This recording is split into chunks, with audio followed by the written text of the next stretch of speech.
d'abord, Jean-Paul, bonjour. Comment allez-vous? Bonjour. Je pense que je vais quitter le bonheur. Non. OK. Juste son petit sourire, Ah, je le vois. Ça. On a vu ça en point, là, voilà. Votre nom ne risque pas de sortir dans la liste, monsieur? Non. Alors, on va voir notre revue des marchés comme habituellement. On va poursuivre notre saison des earnings trimestre 4 de 2014. Et on va parler de Twitter, de petit oiseau s'envole ou s'est envolé. Alors, on va regarder ça ensemble tantôt.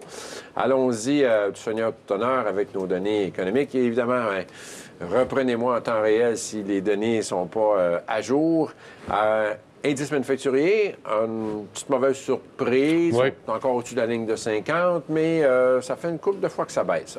53,5. D'ailleurs, on le voit ici sur le graphique, hein? Depuis octobre, en fait, qu'on a des petites baisses à chaque mois. Donc, il faudra voir à un moment donné si ça va s'arrêter, parce qu'on sait que ce qui est surveillé, c'est la ligne du 50. Alors, lorsqu'on tombe en dessous, ça commence à pas bien aller. Puis en bas de 45, je ne me trompe pas de mémoire, c'est la récession, là, ou un truc comme ça. Pas loin. Alors, il faut surveiller ça. Ceci étant dit, des marchés, comme on sait, souvent une mauvaise nouvelle pour Wall Street, c'est une bonne nouvelle parce que ça ralentit Janet dans ses intentions d'augmenter les taux. Les marchés ont bien réagi à cette mauvaise nouvelle-là. Vous voyez, 10 heures ici, là, ça a sorti à 10 heures l'indice, puis tout de suite après, on est passé à la hausse. Donc, il faut croire qu'encore une fois, c'est toujours là, l'espèce là, d'effet là, contraire que Wall Street se réjouit de voir des pas trop bonnes. Ils ne veulent pas les avoir trop mauvaises, là, mais juste un petit peu pour ralentir les ardeurs de notre amie Janet. Demande de chômage, là, on a eu une bonne nouvelle. On a reparti notre marche à la baisse, 278 000 contre 290 estimés. Alors, on sait que ça, c'est un beau graphique, un graphique à shorter. Graphique qu'on souhaite pour ce genre d'indicateur-là. Et demande de chômage, en pre-market, pas trop de réaction, mais dès que le marché est ouvert à 9h30, on le voit, au changement de la ligne bleue, là, puis du fond noir, ça, c'est 9h30, et ça a décollé. Et ça a monté pratiquement toute la journée. Création d'emplois, bonne nouvelle aussi. 257 000, non-farm payroll, contre 230 000. Ils l'ont révisé, celui-là. Là. Ah, ils l'ont révisé? Ils l'ont révisé à 329. Oui, c'est encore bien mieux que... Ah, c'est ça. C'est la révision. C'est parfait. Okay. Mais c'est mieux que prévu. M'avait fait peur. Non, c'est correct. Non, vous avez raison. Non, l'autre mois. Non, c'est bien. C'est comme toujours, c'est moins bon que le précédent, mais mieux que ce qui est prévu. Wall Street retient ce qu'il veut. En fait, il y avait raison de retenir les deux chiffres, parce qu'en fait, on est passé de 2,52 à 3,29. Celui-là, il y avait 230 de prévu, on a 2,57. Ça bombe vite, là. C'est 1 million de jobs en 3 mois. Non, effectivement, c'est une bonne nouvelle. Et ça a fait qu'on voit, là... Par contre, ça fait quand même 3 mois, qu'on avait des baisses. Là. Alors, on va voir si ça va redresser la tendance. Taux de chômage, ça a l'air spectaculaire parce que là, c'est mon échelle. Je l'aurais mis jaune. Ah oui? Savez-vous pourquoi? Parce qu'il y a plus de gens qui cherchent d'emploi. C'est pour ça que c'était pas le taux. C'est pour ça que moi, je fais toujours attention au taux de chômage et au Canada, aux États-Unis, parce que ça dépend beaucoup aussi. Parce que normalement, si ton nombre de personnes reste le même qui cherchent d'emploi, le taux de chômage aurait baissé parce qu'il s'est créé beaucoup d'emplois. C'est vrai. Alors, comme il y a des gens qui vont sur le marché du travail parce qu'enfin, ils ont de l'espoir de se trouver une job, là, le taux de chômage augmente. Il devient actif. À remplir les applications. Voilà. Et ça redevient donc un travailleur actif. De toute façon, c'est virgule 1. Il ne faut pas non plus... c'est pas une donnée qui va faire foi, mais on connaît Wall Street. De toute façon, ici, c'est une belle pente de ski. C'est ça qu'on veut. On veut s'en aller au chalet, qui serait théoriquement zéro, mais évidemment, on n'arrivera jamais là. Mais vous et votre mémoire d'éléphant, plus bas taux de chômage aux États-Unis à travers le temps. Ça a descendu en bas de 5 dans le coin de 98-99, si je me rappelle bien. Là. Je pourrais peut-être vous le surveiller pendant que vous allez me parler de la situation. C'est en bas de 5 donc, c'est bon maintenant, mais on n'a pas encore rattrapé ce creux-là historique. C'est ça. En 2001, là, on était autour de 4, puis tout le monde paniquait parce qu'il se disait c'est plus que le plein emploi à 4 Alors, je savais, là, au début, fin des années 2000, là, on était en bas de 4. 3,9. Donc, on a encore du chemin à faire pour atteindre 3,9 très précisément, le 30 juin 2000. On a encore du chemin à faire pour aller jusque-là. Sur les marchés, c'était mitigé, un peu market. Il y a eu un petit regain de vie. Ça n'a pas duré longtemps. À 9h30, ça a ouvert un petit peu à la hausse, mais tout de suite après, on a cassé des genoux. Et on a fini la journée à la baisse. Donc, une semaine neutre, 2-2. Une semaine haussière, par contre, si on part de vendredi de la semaine d'avant à les vendredis passés, ça a été une semaine haussière. Ensuite, on en a bien besoin parce qu'il avait été malmené dans les semaines précédentes. Merci au pétrole. C'est vrai. Là, le Saint-Cyr, c'est pas mal, vous avez bien raison. Saint-Cyr, c'est pas mal comme va la bourse, comme va le pétrole, va la bourse, c'est un petit peu ça qui est. Alors, les données de cette semaine, on ne les revise pas, évidemment, mais on regarde juste là, le tableau, ce qui va être à surveiller, vente au détail. Oui, extrêmement important. Et sentiment du consommateur. On va voir ça, si ça finit par s'aligner, cette affaire-là. Parce que les ventes au détail, là, c'est négatif encore. Oui, quand même. Il prévoit moins négatif que les estimés, mais ça serait quand même négatif. Et sentiment, bien, il prévoit ça légèrement au-dessus des estimés. On va suivre ça de proche. Pourtant, le consommateur est là. Celui du Michigan devrait rester à peu près le même. Là. Ça, c'est celui du Michigan. Ça, c'est celui... Oui, ça, c'est Michigan. L'autre, c'est Conference Board, qui avait dépassé récemment les 100. La dernière fois, c'était à 102, je pense, quelque chose comme ça. C'est exceptionnel.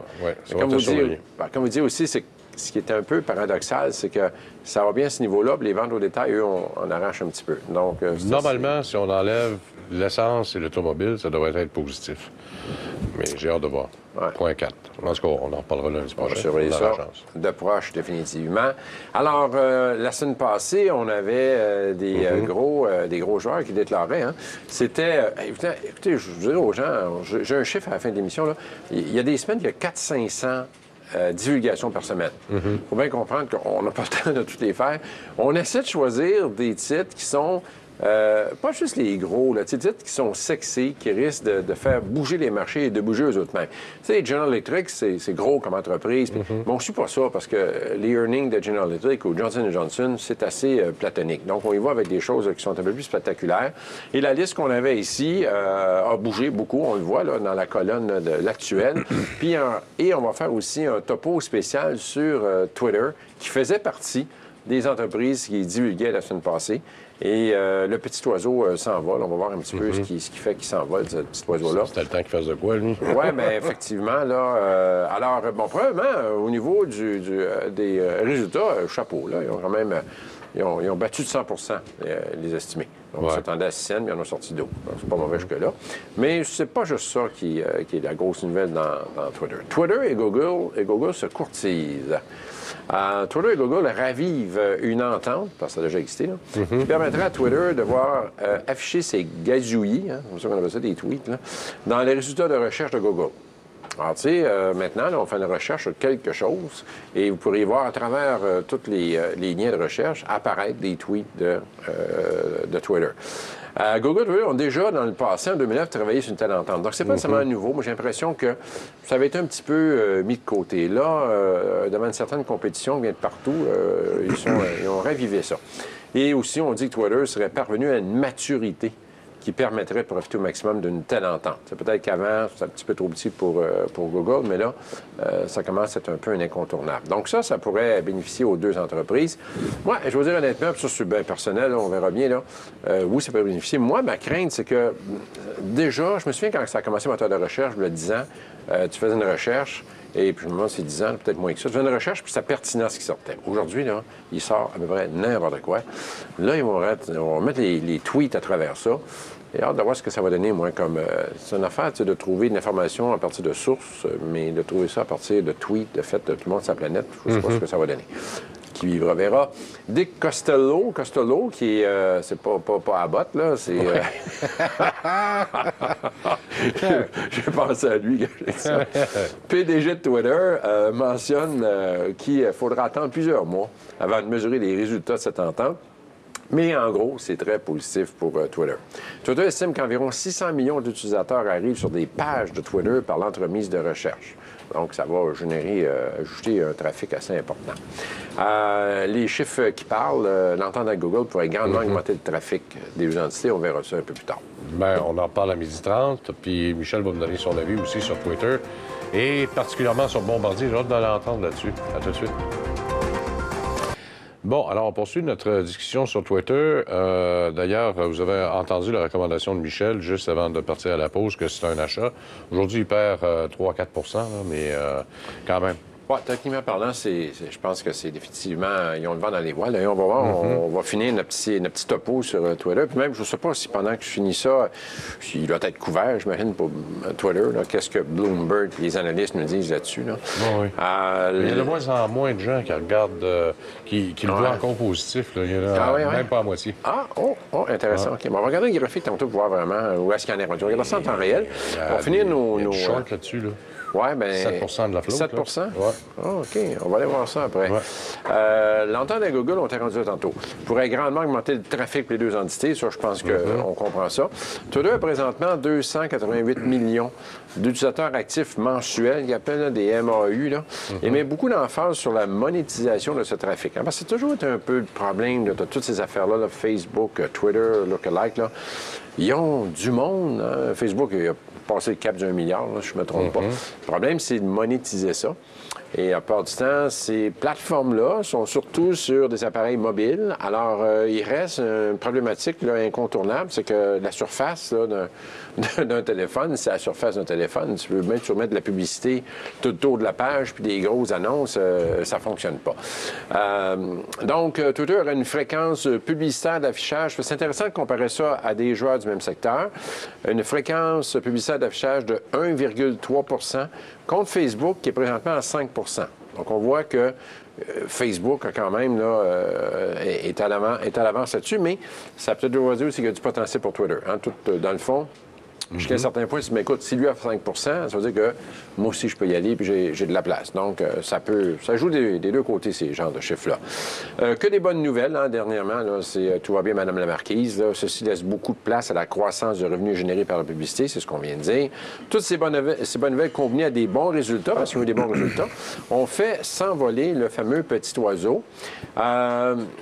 Si on parle de chiffres en tant que tel au niveau des revenus proprement dit, les attentes étaient de 453 millions, puis l'estimé, l'actuel est sorti à 479. Donc, c'est sûr qu'on les a battus correctement. Le nombre d'utilisateurs actifs était plus bas, par contre. Mais bon, à un moment donné, quel chiffre tu prends? Mais en termes d'utilisateurs, c'était plus bas, mais en termes de revenus, ils ont dépassé les attentes. Donc, c'est sûr que ça peut être correct pour une fois. Il ne faut pas que ton nombre d'utilisateurs diminue de fois en fois, parce que là, évidemment, il va y avoir un problème. Ils vivent d'utilisateurs, eux. On s'entend là-dessus, là. Le BPA a dépassé de beaucoup les attentes. Hein, c'est le double. J'imagine les analystes ont dit, on aurait dû réviser nos affaires. On a de l'air fou, là. Des fois, ils ont de l'air fou sur l'autre bord, mais là, ils se sont fait battre comme il faut. Et regardez, on voit, hein, ça, c'est le fameux gap. On y revient en temps réel tantôt, mais c'est le fameux gap qu'on a eu lorsque on avait un gap la veille, d'ailleurs, la journée d'avant, mais gros gap la journée des earnings, 11 la hausse, donc c'est quand même assez spectaculaire. Alors, Twitter est sur un gros W, un gigantesque W. On est en semaine là-dessus, qui théoriquement, du point de vue technique, le mettrait encore haussier. On peut peut-être aller voir ce que ça a l'air à plus long terme, si on y va au niveau des mois. Vous dites tantôt, vous, que je comprends bien, là, les analystes, eux, ils n'ont pas révisé. Il y en a un qui l'a mis à vendre, là, officiellement. Là, je peux vous donner le décompte tout de suite. 17, 38, 41 analystes. Il y en a 17 sur 41 qui étaient à achat. Les autres, qui avaient révisé le dernier coup, là, étaient à... Regarde, tu l'as, tu le gardes, tu l'as pas. Oh, mais non, je comprends. Ah, mais c'est quand même... Je pensais qu'il y aurait eu plus d'engouement, moi aussi. Ouais. Mais... Le prix-cible qui demeurait à... Prix-cible, t'en as un petit peu. Prix-cible, 12 mois, il est resté... Bon, il a légèrement augmenté de 51 à 53. Parce qu'il faut pas y une chose. Hein. Écoutez, moi, je pense, techniquement parlant, c'est poussé. À même, là, ça a donné un gros coup, là, peut-être dans le temps de gérer ce gap-là. Là. Sauf que depuis 2014, ça a quand même, l'IPO, pas longtemps après la sortie de l'IPO, fin 2013, on a atteint 76 à peu près. Donc, on a encore du chemin à faire pour revenir à ce niveau-là. Et pendant ce temps-là, le DAR, sur l'indice sur lequel, évidemment, le titre est inscrit, lui, le DAR a monté depuis le début de l'année 2014, aller jusqu'à à la fin de l'année. Donc, à ce niveau-là, Twitter n'a pas suivi l'indice. Mais ceci étant dit, je pense que définitivement, c'est un titre qui a beaucoup de potentiel. Il y avait aussi Allergan, je ne sais jamais trop comment le prononcer. Allergan, OK, ouais. Merci. AGN, tiens, ça va être plus facile. Nous, on est habitué avec les tickers. C'est rare qu'on dit. Oui. Et on avait un estimé de 1,83. Ils ont sorti 2,17. Donc, bonne nouvelle, une surprise de 18 C'était conséquent, là. Dans les marchés, on a eu une hausse du titre. Pas un gros gap. Et ça, un petit détail en passant, souvent, les gens, voyez-vous, se regarder sur une grosse chandelle, là. On est en 15 minutes. C'est pas vrai, cette chandelle-là. Il faut comprendre que AGN, si je ne me trompe pas, est sur New York. Oui. C'est ça. Alors, ce qui arrive, c'est qu'il y a une situation particulière, là. New York est encore un peu, il y a encore un peu d'humains impliqués dans le processus là, transactionnel de New York. Là. Le plancher de New York, ça existe encore. C'est sûr que ça agonise, là, mais ça existe toujours un peu. Alors, ce qui arrive, c'est que souvent, le spécialiste qui contrôle le titre, quand il finit à 4 heures le soir, souvent, il y a des transactions qui ne passeront pas. Des market at close, il y en a beaucoup à New York, là. Tous les gros fonds font du market at close. Ils ne passent pas toujours. Ils se disent, c'est pas grave, de toute façon, le matin, il y a juste moi qui contrôle le titre, donc je passerai ça avant de démarrer. Donc, à 9h30 le matin, il faut comprendre, comme il y avait un gap, là, définitivement, mais à 9h30 le matin, le spécialiste doit passer les transactions de la veille à 4 heures. Vous, si vous avez passé une commande à 4h moins 2, là, vous l'avez, votre reçu, vous avez votre preuve. Vous ne voulez pas le lendemain matin payer plus cher parce qu'on est parti à la maison et on ne va pas passer votre transaction. Donc, ils vont la passer. Et quelques minutes après, là, ils vont tomber aux commandes de la journée. C'est ce qui fait la grosse chandelle qu'on est ici. Et ça cache les gaps, les scans ne les attrapent pas. Parce que dans les faits, il y a eu un gap de 218 à peu près, à tout près probablement de 223, 224. Donc, il y a eu un gap sur AGN qui n'est pas montré. Et se mettre tous les temps.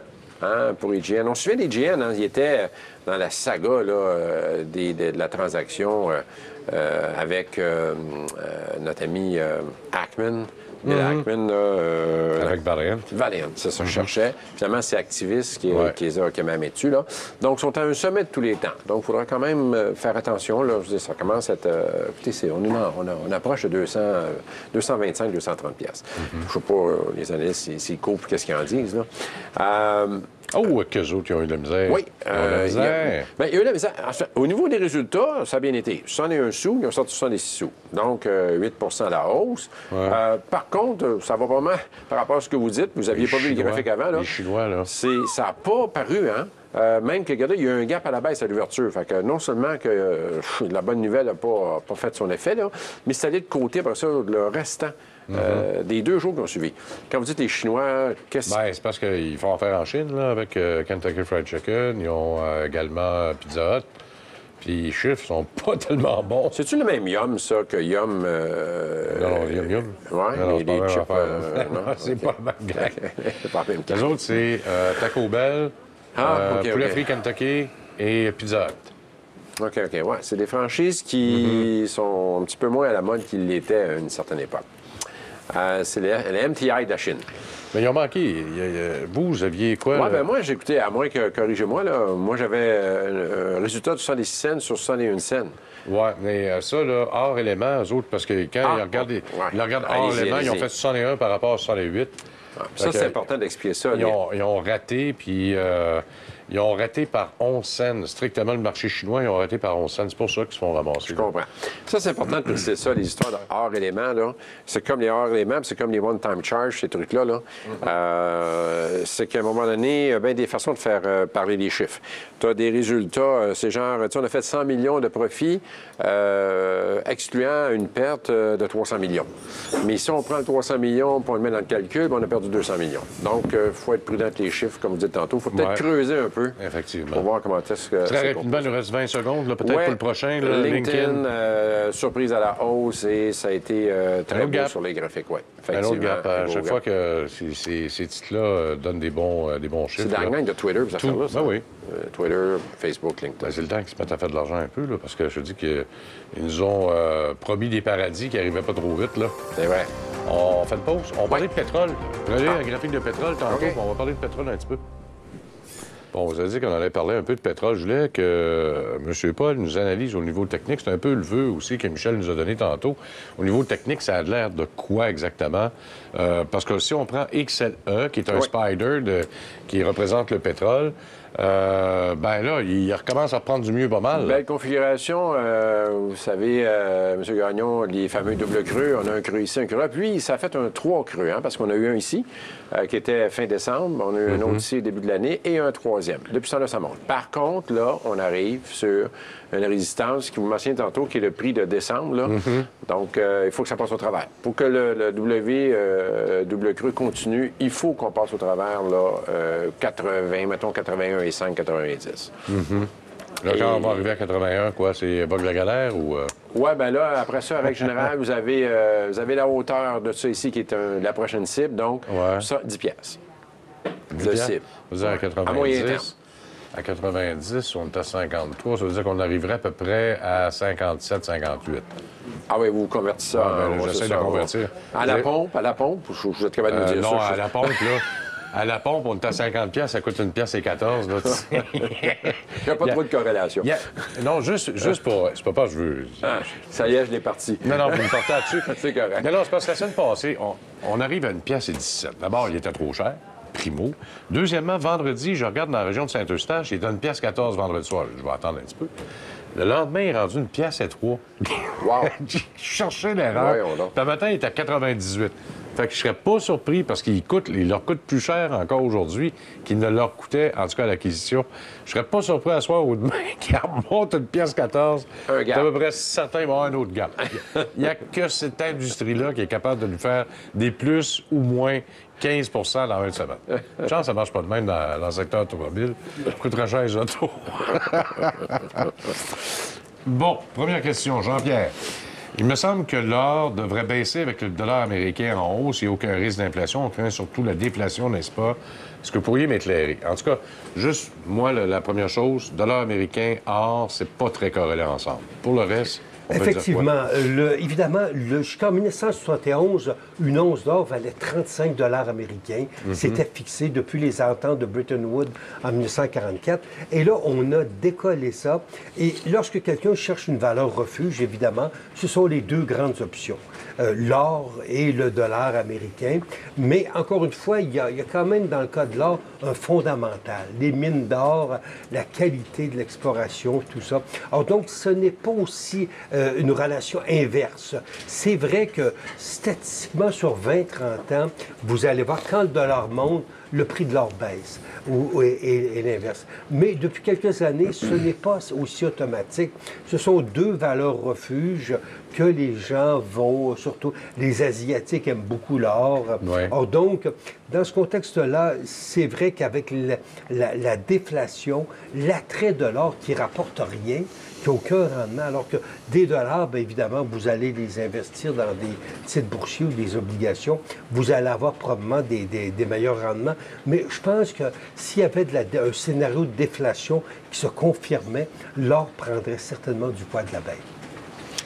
Effectivement, je suis d'accord avec Michel. C'est plus, ça fait longtemps que je le dis, les gens sont encore un petit peu sur l'époque où l'or était corrélé, mais c'est plus le cas. On a vu le pétrole, l'or, puis le dollar US avant, ça a toutes sortes de corrélations qui n'existent plus aujourd'hui. Ceci étant dit, l'auditeur, quand même, il est quand même généreux avec l'or en disant que ça ne baisse pas parce que si on regarde le graphique mensuel ici, depuis le sommet de tout près de 2000, là ça c'est le GLD que j'ai qui est évidemment l'ETF qui est calqué sur le spot à Londres, mais ça baisse depuis ce temps-là. Fait que, indépendamment de la corrélation, ça n'a pas le vent dans les voiles. Puis je vous dirais que c'est encore actuellement en signaux baissiers. Là, donc ça ne monte pas. Là. Puis il y a quelque chose de drôle qui est en train de se passer en Grèce. Les Grecs retirent leur argent, retirent leurs billes des banques grecques. Savez-vous ce qu'ils font avec? Ils achètent des pièces or de la monnaie royale britannique. Évidemment, c'est une vieille mentalité. On voyait les dictateurs, la nuit d'un coup d'État, leur hélicoptère sur le toit du palais, ils s'enfuient en pyjama avec, évidemment, leur sac d'or à la main, tout ça. Mais je pense qu'aujourd'hui, ce n'est plus le cas. Il y a beaucoup de mythologie. C'est une commodité. comme bien d'autres, puis ça fluctue avec les... Bon, prochaine question qui nous vient de Normand Perret sur notre Facebook. N'oubliez pas d'utiliser la page Facebook d'On s'investit. Vous pouvez transmettre vos questions directement là. C'est ce qu'a fait Normand Perret. Bonjour. Qu'est-ce que vous pensez de Nobilis Health à Toronto, NHC? J'en possède déjà. Par contre, serait-ce profitable d'en racheter? Merci à l'avance. Il est à 4,52 actuellement, puis il a connu une méchante belle séquence depuis le mois d'octobre. Oui, évidemment, c'est une entreprise qui est cotée au Canada, mais toutes ses activités sont au Texas et un petit peu en Arizona. Donc, ils opèrent des gens. Ils ont un hôpital, mais aussi ils ont des centres où vous allez vous faire opérer pour différents types de maladies très rapidement. Donc, c'est une entreprise, évidemment, c'est pas gros, hein? 83 millions de revenus l'an passé, ça démarre, mais ça devrait continuer de bien faire. Ils vont grossir, ils prennent... c'était National Healthcare avant. Alors, donc, ils devraient continuer de progresser. Je vois pas de difficulté. Des gens qui sont très disciplinés, très agressifs dans un domaine, évidemment. Malgré la réforme healthcare aux États-Unis, il y a encore de la place. Il y a beaucoup de place pour ce genre d'entreprise. Écoutez, techniquement parlant, ça vient juste là, récemment de confirmer un peu ce que Michel dit, parce qu'avant ça, ça a quand même été un petit peu difficile. Bien, ça a été long, l'accumulation. Oui, écoutez, il y a quelqu'un là, qui a accumulé longtemps, là, depuis le creux de 2009, puis on n'a jamais réussi à profiter de cette reprise-là des marchés. Bon, peut-être des fois, ils sont en retard, mais il y a sûrement beaucoup de potentiel. En tout cas, depuis 3-4 mois, là, c'est assez spectaculaire la hausse qu'on a là-dessus. On le voit ici, regardez, en semaine, on était à 1$ et quelques, il y a à peu près 2 mois de ça. On est rendu à 4,51 en pourcentage. C'est énorme. 64 Bon, et écoutez, en quotidien, bon, il y a peut-être une petite accalmie, là, mon petit sac jaune, là, mais ici, on passe là, le 4,95, là, on devrait connaître encore une hausse. Encore d'espoir. Bon, André Desjans aussi sur notre Facebook. Question qui s'adresse directement à notre ami Michel. Vous attendez souvent M. Michel Nadeau à votre émission. Est-ce qu'on peut lui demander s'il investira encore dans les mêmes 4 ETF de sa grande-tante utilisait, tenant compte qu'aujourd'hui, un très grand nombre d'ETF est sur le marché? Merci à l'avance, André, qui nous écrit. Il attend votre réponse. Ben, moi, je pense que la Banque de Montréal a des équivalents, mais oui, je serais toujours avec XIU pour le Canada. XSP, je mettrais moitié XSP et moitié QQQ pour Nasdaq aux États-Unis. XIN à l'international et finalement XSB pour les titres obligataires. C'est le portefeuille de ma tante Alberta donné 10,33. Alors, c'est peut-être l'année où M. Sebia va faire mieux qu'elle à cause du dollar américain. Donc, c'est une des fois où j'étais bien fier quand j'étais à la caisse. Là. Mais là, c'est uniquement à cause de la valeur du dollar américain que c'est beaucoup apprécié. Alors, donc, ma tante, tous ses portefeuilles sont couverts du taux de change. Alors, donc, elle dort en paix. Elle ne spécule pas sur les devises comme le font les marchés traditionnels. Donc, 10,33. Alors, donc, c'est un bon rendement confortable. Et cette année, si le dollar reprenait du mieux, bien, elle serait probablement gagnante. Bon, ça, c'est une autre question qu'on se fait poser souvent. Puis j'attendais que vous soyez là, Michel, pour nous en parler. À la Caisse de dépôt, c'est quoi leur politique? Ils se couvrent ou ne se couvrent pas de la face à la devise? Il y a eu, moi, durant 10 ans, j'ai travaillé, j'ai fait venir les plus grands experts du monde pour me dire est-ce que je devais to hedge or not to hedge? Un drame shakespearien. Et la réponse, François, c'est 50-50. Quand on ne sait pas, après 10 ans de recherche, moi, j'étais arrivé à cette conclusion-là. Évidemment, au niveau actuel, on peut le dollar, dollar canadien qui a beaucoup perdu, là, on peut dire il va probablement remonter. Si vous regardez sur 30 ans, le dollar a perdu 1% par année. Mais ça a des hauts et ses bas, ça s'annule. Si vous êtes patient pour le long terme, ne jouez pas sur les devises, ça ne vaut pas la peine. Ne jouez pas sur les devises, ça ne vaut pas la peine. Mais à plus ou moyen terme, évidemment, là, le dollar à 80 sous, il est probable qu'il peut revenir à un moment donné à la parité si le cours du pétrole et du gaz naturel se raffermissait. Oui, puis bien raison, Michel, aussi, parce qu'il y a des coûts là aussi à ça. Là. Quand tu te hedges, il faut les compter, ces coûts-là. Là. Il faut vraiment... Et tu peux facilement te tromper sur plusieurs années. Ça peut... c'est du 50-50 souvent, puis les coûts peuvent être... des entreprises vont le faire quand ils vont signer des contrats avec les États-Unis, des revenus de 100 millions sur 10 ans pour couvrir leurs revenus, garder le profit. Mais autrement, ça peut être perdant-gagnant. Vous pouvez vous avoir une petite exposition au dollar américain via le QQQ, l'indice Nasdaq. Là. Donc, la moitié de votre 25 aux États-Unis, c'est XSP qui, lui, est couvert, et l'autre moitié, ce serait QQQ qui ne serait pas couvert. Mon Dieu, bon à FNAF. Donc, c'est le verre à moitié d'eau. Il est à moitié plein ou à moitié vide? Bon, Francis de Lachenay qui nous écrit, puis là, c'est une question qui était... Parce que je me suis gratté la tête avant de mettre la question. Parce que c'est assez spécifique. Moi, j'en ai trouvé une coupe. Moi aussi. J'aimerais investir dans le graphène. Que me conseillez-vous comme titre ou autre moyen? Là, je me demandais c'était quoi du graphène. Finalement, comme une espèce de dérivé du graphite. Là. C'est ça. Moi, j'ai trouvé Applied Graphene Materials, entre autres. Moi, j'ai trouvé...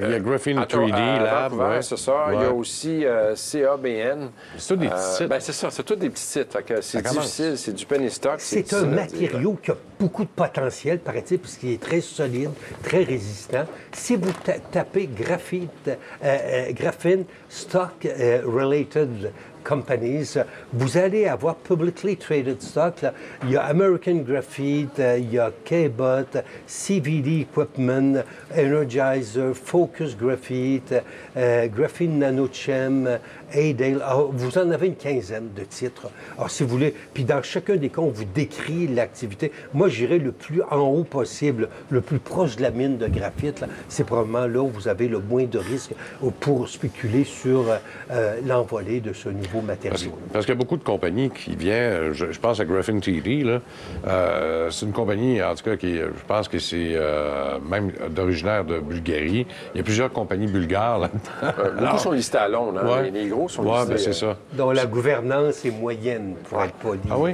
Oui. Pour être poli. J'aime ça. J'adore. Moi, je voudrais l'avoir tous les jours. Michel, merci. Merci beaucoup, Jean. Demain, Carl Simard avec nous. Au revoir.